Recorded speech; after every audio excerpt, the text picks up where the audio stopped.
علیہ وسلم میں درود پاک کا ہدیہ پیش کریں۔ اللہم صلی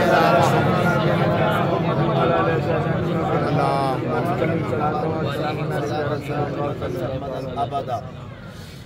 عزیزان گرامی وقار، ہم اپنی قسمت پر جس قدر ناز کریں کم ہے۔ آج رب ذوالجلال نے ہم پر جو احسان عظیم فرمایا، اپنے حبیب پاک صلی اللہ تعالیٰ علیہ وسلم کے اہل بیت کے اس آستانے پر ہم سب کو بیٹھنے کی سعادت بخشی۔ میرے عزیزو، حسین اعظم کا مقام کیا ہے یہ اللہ بہتر جانے، بے شک، اور اس کا حبیب بہتر جانے، بے شک، اور حسین اعظم کہاں تک مقام رکھتے ہیں یہ وہ بہتر جانے۔ مگر ہم فقیروں اور غریبوں کے لیے اتنا کافی ہے، ان کے قدموں تک پہنچنا ہماری معراج ہے۔ مولا حسین کے قدموں تک پہنچ گیا، وہ دین کو پا لیا، اس لیے کہ دین است حسین، حقا کے بنائے لا الہ الا حسین۔ عزیزان گرامی وقار، ہم کربلا کے میدان میں تو آج بیٹھے ہوئے ہیں۔ یہ وہی میدان ہے جہاں کبھی اہل بیت اطہار کا خون بہایا گیا تھا۔ یہ وہ وادی ہے جو عبرت کی وادی ہے۔ یہاں پر رسول کریم صلی اللہ تعالیٰ علیہ وسلم کے گھرانے کی خوشبوئیں محسوس کی جا سکتی ہیں۔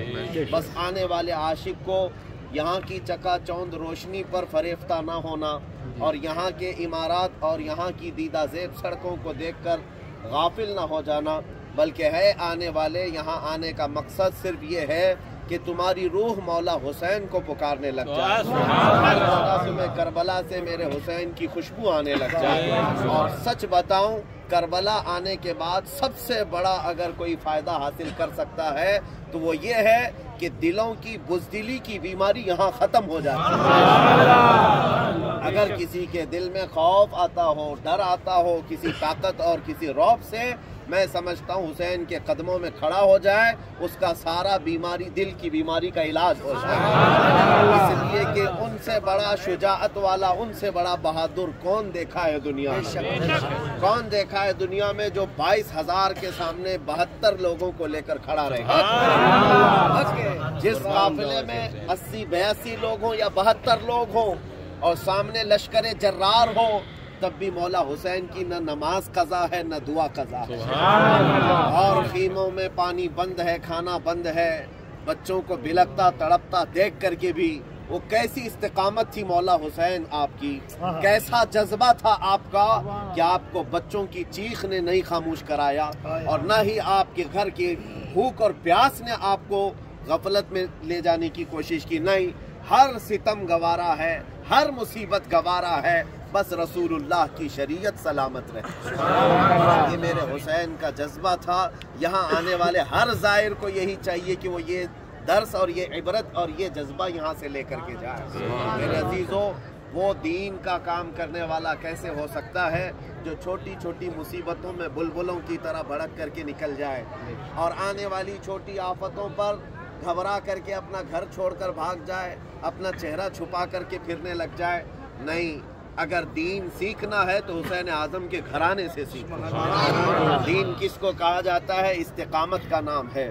آج حالات اس قدر تناؤ کے شکار ہیں، پوری دنیا کی نگاہیں آج غزہ کے، فلسطین کے ان مظلوم مسلمانوں کی طرف ہیں، اور دنیا کچھ تماشا کر رہی ہوگی اور کچھ لوگ آنسو بہا رہے ہوں گے۔